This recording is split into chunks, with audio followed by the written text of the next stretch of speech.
Hello, ladies and gentlemen, and welcome to The Body Remembers, a soulful approach to eating disorders with myself, Sammie.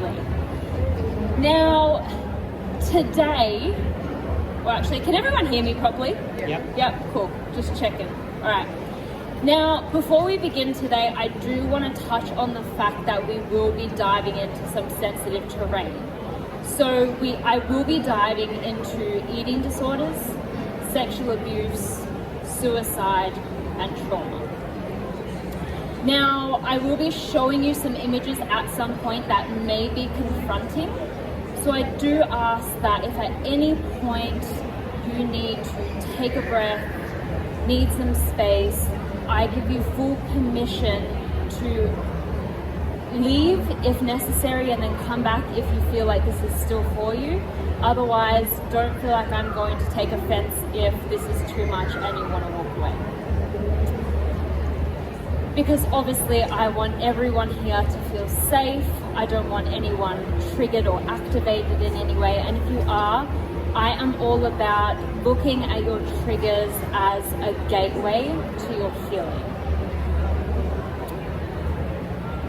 So obviously today I am going to be talking about eating disorders. And I want all of you here to reflect on what you believe to be true about eating disorders. You may have heard such things like, oh, people just don't want to eat, and so that's what an eating disorder is. Or people just want to look good and feel great and be appreciated by other people, and that's why they develop eating disorders. You might think that you have to be too skinny or too fat to have an eating disorder. And I want to show you the 4 biggest misconceptions that we have when it comes to having an eating disorder. One of the biggest misconceptions is that eating disorders are not serious. That they are only wanting, well, they are only about wanting to look good, to eat healthy all of the time. The second biggest misconception is that it's just a teenage phase. They'll get over it. It's fine, they don't want to eat now. Little girls are supposed to be skinny and look good. Little boys are supposed to go to the gym and lift weights all the time. The third biggest misconception is that they only affect middle-class girls, celebrities, models, and anyone who really just desires to be thin.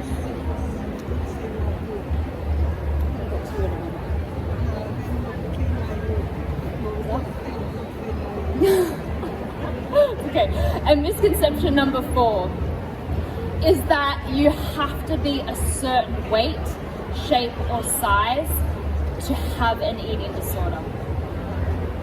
This is probably one of the biggest things that people struggle with when walking into their doctor's office, because they are not taken seriously. It's, if you're too big, just go eat healthy and go exercise, you'll be fine. If you're too skinny, just go eat some junk food, go eat a burger, just put on weight, you'll be fine. But I'm here to tell you that we as a society have come to believe that eating disorders are just about physicality. And that is all the only thing that the world has made us believe about them. When really they are deep, soulful things that impact everyone. Some of us are very much unaware that we even develop an eating disorder. Now, if I could, I want everybody to give me a little drum roll on their legs, because I am about to reveal the truth of eating disorders, which is eating disorders are not about food or weight at all. And I know you might be sitting there with your mind blown right now because, of course, society has made us believe that they are about food and about weight. but they are complex, multi-dimensional responses to pain, trauma, and programmed beliefs. And here's the truth that many professionals, including doctors and psychologists and dietitians, won't tell you. The answers don't live in a meal plan. They don't live on the scales. They live within the body. In the body's wisdom, in the body's memory, and in the language it speaks to us, even when we're not listening.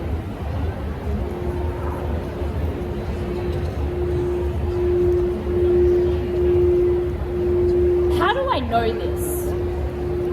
There is a statistic here that I am about to show you, and that is up to 75% of individuals with an eating disorder have experienced significant trauma, such as emotional neglect, abuse, or other adverse childhood experiences.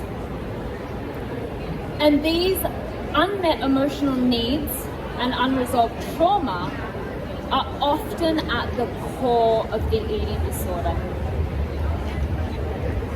Now I know this because I suffered with multiple eating disorders for over a decade of my life.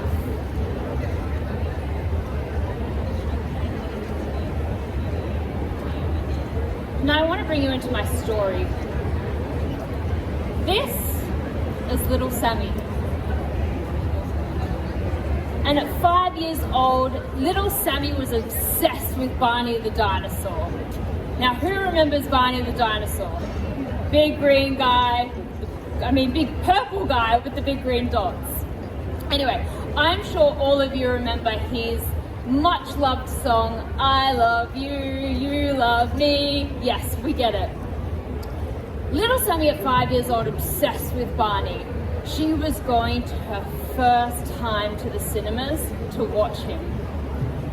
Now 5-year-old Sammie, she was just so full of life and love and joy. She loved to dance and she loved to sing. The world was her oyster at this point. And that little Sammie, she knew that this was her moment. She knew that when that part of that I Love You song was gonna come on, she stood up in her little cinema chair, and as soon as they started playing that song on the screen, little Sammie started singing, I love you, you love me, let's get together and no, sorry, that's the wrong one. We know how that goes. Anyway, what Sammie didn't realize that this is going to be a pivotal turning point in her life. Because all of a sudden, there were audience members who were yelling out, can someone please shut that girl up? Sorry. We don't want to hear it. And at this point, little Sammie didn't realize that she had done something wrong. She started to create this belief that she didn't want to be heard. And she didn't want to be seen. Now, as young children, we start to deeply ingrain these beliefs and they become part of our identity. An identity that isn't ours to hold. Now, what a lot of people didn't know was that this little girl who was full of joy and love and so much life to give others, she was being sexually abused by her uncle by the age of 4. Now this isn't like a once and done thing, this was every weekend. Because little Sammie had been abandoned by her parents, raised by her grandparents, and she spent every weekend at this uncle's house. Now little Sammie knew how to wear masks over time. She she built this armor to protect herself. And the one thing she found a source of joy in was food. I come from a Hungarian background. My grandma was teaching me how to cook by 6 months old, and I was always out in that kitchen. And she taught me the love for food. Now, what people didn't realize, because again, eating disorders can be completely invisible to the naked eye, was that food became my coping mechanism. I would eat and eat and eat copious amounts of food to push down that pain that I was feeling every time my uncle was sexually abusing me. Because again, Sammie didn't want to be heard. She didn't want to be seen. So my eating disorder became my coping mechanism, my safety blanket, the part of me that found some joy, even though inside I was actually dying. Now, by the age of 12,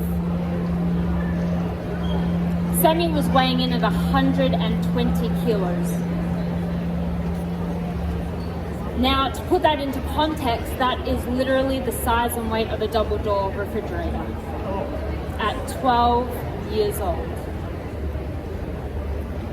Not once did anyone in my life ask me, why, what's going on?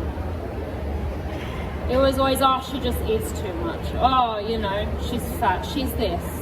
And I got severely bullied, not only by my family members, but my friends, all throughout high school, while still being sexually abused. Sammie was never enough. Sammie needed this source of joy. And although that food provided it, didn't provide it for too long. Fast forward to my 14th birthday, this uncle took it one step further and he raped me. Sammie was no longer worthy of food, of love, of nourishment. Within 2 months, Sammie dropped more than half her body weight because she refused to eat or drink anything because she wasn't worthy. Sammie within the next year got to a mere 24 kilograms because she wasn't worthy of love, of nourishment.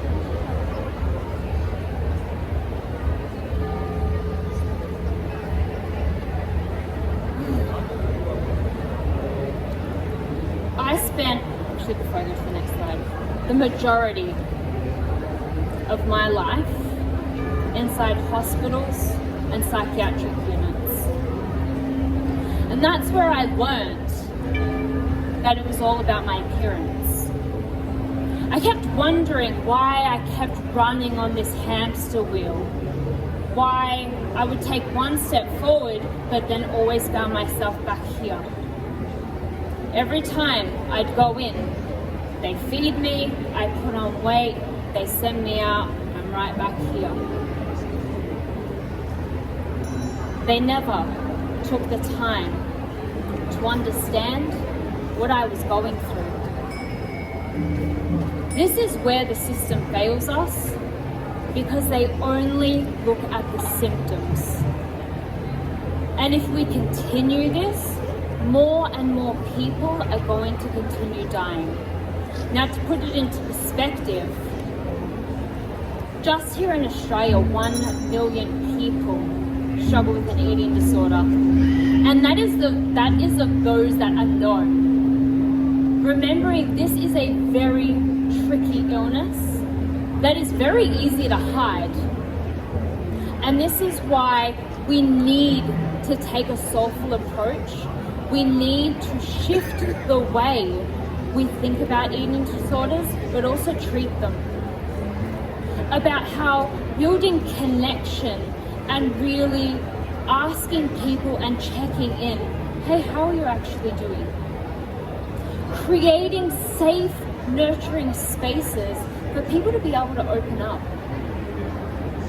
Because I don't want to live in a world where young children are growing up like I did, where they are made to feel unseen, unheard, and misunderstood.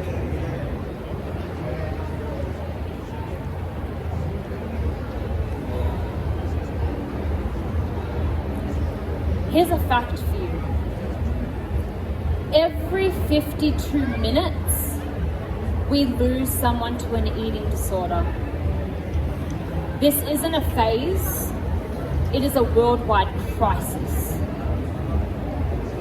One that is still met with diet tips and silence, because it's too hard to talk about.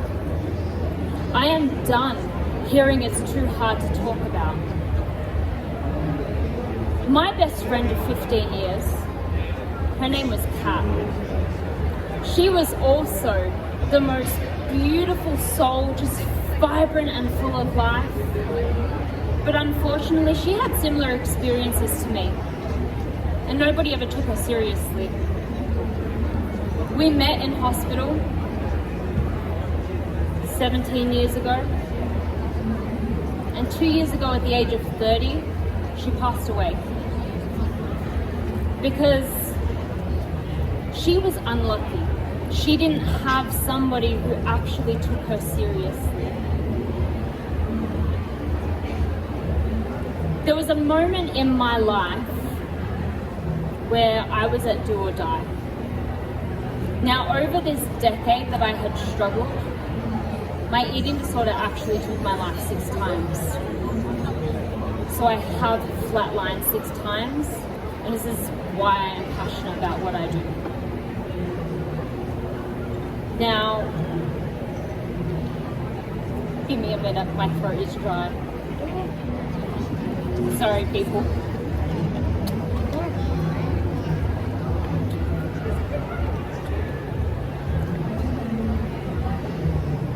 Now, eating disorders are very much similar to drug addictions and alcoholism. They're all coping mechanisms. And we need to get to the sole root cause of what's lying underneath. Each and every single one of us in our lives go through some shit. And how many of you can actually put your hand up and say there was someone who actually asked you what happened to you? Yeah, no hands. I was in my early 20s. And I was at that do or die point, and I knew that if I didn't do something different, that was it. I was literally going to die and not come back. Yes, I have had afterlife experiences. No, I'm not willing to talk about that right now. You can ask me that later. But what I realized was that this hamster wheel wasn't serving me. The hospital and psychiatric system wasn't serving me. Just kept feeding the disorder. And it wasn't until one strange random woman popped into my inbox and she was like, I think I can help you. Now in this moment I was like, yeah, right, I'm beyond help. Like, that was literally the belief that I had ingrained over a decade. I had literally so deeply believed that I was just here to pretty much suffer and die. That was why I was made. Now, not only did this woman say she could help me, I knew that I could give this a go, and it could just not work. Could be some just woo-woo shit that, you know, it's just, Or I could say no and pretty much accept my fate. Or I could say yes and it could change my life. Anyone want to take a guess what it did? It changed my life. Okay. But there were 4 simple words that this woman asked me that actually shifted that trajectory. And they were,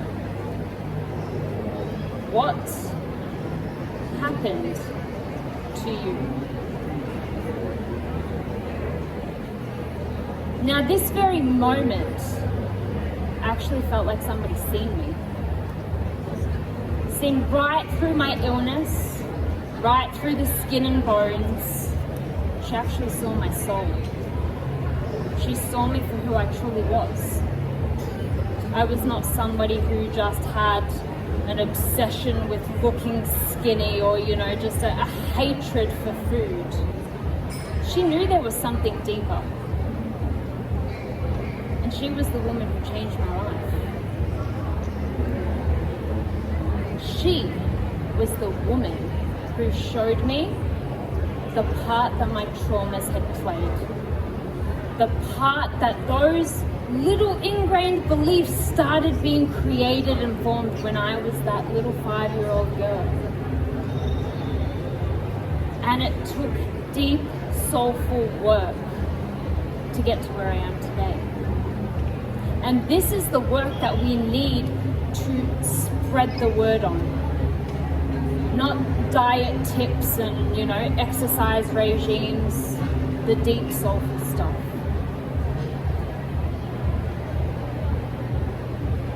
Now, I want you to remember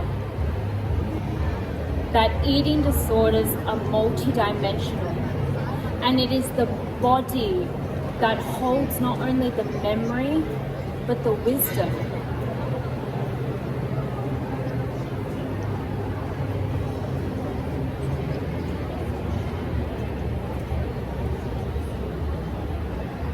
Now, before I go and introduce myself, I just want to ask, does anyone here actually suffer or know anyone who suffers with an eating disorder? Yeah, many of you. Great. Has anyone ever asked them what happened to you? No.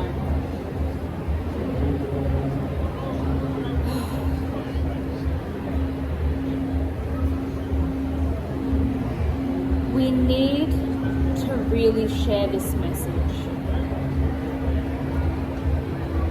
Eating disorders are serious. They're not just for vanity, they're not for attention. These kill. They destroy lives. At that point where you saw the picture of skin and bones, I cannot describe to you how much I self-loathed myself, how deeply I hated myself. But really, when I look back, that was just the part of me that actually respected myself enough to know that I did deserve better. I didn't deserve what my uncle did to me. I didn't deserve to be treated the way I did as a child. And through this healing also came obviously the aspect of forgiveness. Now, a lot of people, when we think about forgiveness, it's, I can't forgive that person because there is some part of me that is then consenting to what they did. That's not true. Forgiveness doesn't change what happened to you. It changes the way you carry it. There's this brilliant thing that I love to talk about, and some of you may or may have not heard of this, or for some it may be too woo-woo, but there are energetic cords. What I realized was that all that pain that I was carrying in that past, I had these invisible energetic cords attached to them. So the more anger and the more resentment that I still held on to this, it controlled every aspect of my life here, which also kept me in that hamster wheel, kept me going around and around. When this woman came into my life and she provided that safe, nurturing space for me to really open up about my traumas, about what triggered me, about my beliefs. Not only that, or I guess in trauma as in like what I had experienced, but generational trauma. There are so many parents out there walking around with beliefs and experiences that they had taken from their parents, that they then passed down to theirs. It happens to all of us. And it is our responsibility to actually shift that. but we need to become aware of it in the first place. With awareness, then comes action, which is the hardest part. You will hear so many people who have an eating disorder say, I don't want to be like this. I am trying. Nobody wants to suffer. Nobody wants to starve themselves to death or sit on the couch all night watching Netflix, binging until you feel like puking. I don't know anyone who actually wants to do that. They're just running from the pain that they don't want to face. The pain that gets stored within the body that remembers. But the only way to unlock true healing is through that body's wisdom. Now, I'm Sammie Lee. I'm an eating disorder expert, trauma-informed specialist, coach, and author. I have worked with families. I work with patients themselves. I work with professionals. Really spreading this message that eating disorders are multidimensional. It takes not only the physical, but the mental, emotional, and spiritual aspects to create this harmonious equilibrium within that will get you to full recovery. There is a belief that goes around in the eating disorder realm that you can never completely heal from an eating disorder. And I am here to tell you today that you can. If I have died 6 times and I'm standing here, you absolutely can. You just need someone who, one, is going to actually take you seriously, someone who's had the experience and the understanding, and someone who will help you get to that soul deep level of healing. We need more of this. And this is why I am passionate and fiery about what I do. Because I not only just I've lost countless friends to eating disorders. I had to watch this happen in hospital and psychiatric units. You know what? I'm fucking done with it. I really am. Thank you. Thanks for the claps. I'm sick and tired of knowing that not even every hour somebody in this world is dying. I've been there. I know what that feels like. I know that pain. And I am here on a mission. This isn't just work for me. This is a movement that I want to create worldwide. And I can't do that by myself because I am just one little woman, you know. I can try, but it does help to have people behind me. And I want each of you today to help be part of that change. So I have 3 little options for you. 1, I want you to either grab your phone out and take a photo of me in this glorious little moment. And I want you to tag me. I will have my socials up here soon so you can QR code that. And I want you to write one thing that you've learned today that challenged your perspective around eating disorders. Number 2, you can get on socials tonight. You don't have to tag me. But I really want you to put out there a myth that you may have realized that was so untrue about eating disorders, or maybe just what eating disorders actually are. And I want you to help spread that word. And then I want you to use the hashtag #TheBodyRemembers. And number 3, please stay in touch. So I will have my social media up there, as I said. I also run in-person online events, and I just want you to get amongst the community. Really educate yourself about what eating disorders truly are. And I do dive more deeper in my workshops and stuff about how we can talk to eating disorder patients. How as a parent you can actually handle this properly. Because as a parent this is hard. I look back and I feel sorry for my father. Single dad too of a young teenage woman going through this shit. You don't want to know. But it's hard. And the more we can equip parents and individuals and professionals with the right tools, we can really prevent so much of this happening from such a young age. I wish I could live to the time where eating disorders were eradicated. Maybe if I am actually that immortal, I might, but who knows? But yeah, so those are the 3 things that I would love for you to do today. And I also have a free resource for you. So my Instagram and my Facebook are there, and there is a QR code for my free workbook, Build a Better Relationship with Yourself. Now, there are so many people, and there probably are those of you in the crowd, so I'm not going to call you out because I know that's really uncomfortable, who don't have a good relationship with yourself. And you might actually think, look, I don't know why. And this is why I give this book as a free resource, because it's not only for a sufferer or a parent or a professional. This is for anyone who wants to dive deeper and really work through what the body remembers and how to heal it and how to communicate with it and how to listen to it to create this harmonious life. We don't have to live in pain and suffering. We can truly break free. And this is why I love doing what I do. And I just want to thank you all for sitting here and listening to me blab on. It not only means the world to me, but it means the world to every single person who isn't in this room, every single person who is unseen, unheard, and misunderstood. So thank you, and please be the change.